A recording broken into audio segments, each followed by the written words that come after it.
Assalamualaikum warahmatullahi wabarakatuh. Perkenalkan, nama saya Nidawal Hasanah dengan NIM 2210116220031 dari Prodi Pendidikan Bahasa dan Sastra Indonesia, Fakultas Keguruan dan Ilmu Pendidikan Universitas Lambung Mangkurat. Video ini dibuat guna untuk memenuhi tugas dan penilaian UAS mata kuliah dasar keterampilan membaca. Jadi di sini saya ingin membahas mengenai membaca intensif. Dimulai dari apa itu membaca intensif.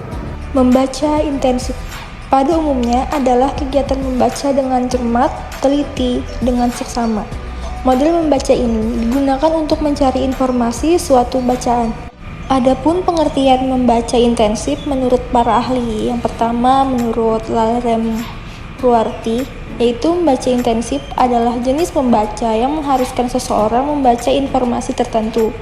Yang kedua, menurut Tarigan, cara membaca ini melakukan lebih dari sekedar membaca, sehingga ia mendefinisikan membaca dengan teknik intensif termasuk kegiatan membaca pada tingkat yang lebih tinggi.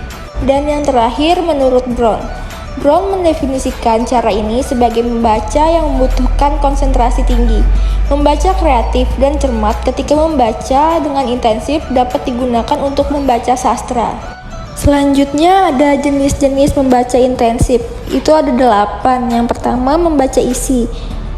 Membaca isi adalah kegiatan membaca dengan cara memahami isi dengan tujuan menemukan bacaan yang menarik, bermanfaat, dan mendalam. Yang kedua, membaca bahasa. Kegiatan membaca yang menuntut pembaca untuk memahami bahasa yang digunakan untuk menyusun bacaan itu sendiri. Yang ketiga, membaca teliti, memberikan pemahaman yang rinci tentang ide-ide yang terkandung dalam teks bacaan. Yang keempat, membaca pemahaman, membaca yang ditujukan untuk memahami standar dan norma sastra dan tinjauan kritis. Lalu yang kelima ada membaca kritis.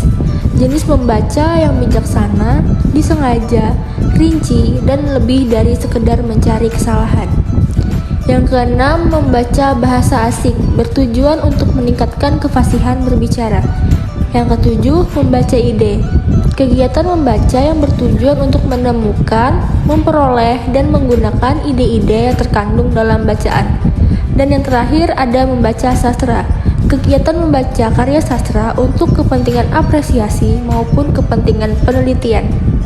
Setelah mengetahui jenis-jenis membaca intensif, ada pula ciri-ciri membaca intensif. Yang pertama, membaca intensif dapat melatih berpikir kritis, kreatif, dan inovatif. Yang kedua, digunakan untuk memahami bacaan jangka panjang atau dapat diingat dalam waktu relatif lama. Lalu yang terakhir ada manfaat membaca intensif. Yang pertama, pembaca dapat mempunyai daya ingat yang lebih lama yang berhubungan dengan isi teks.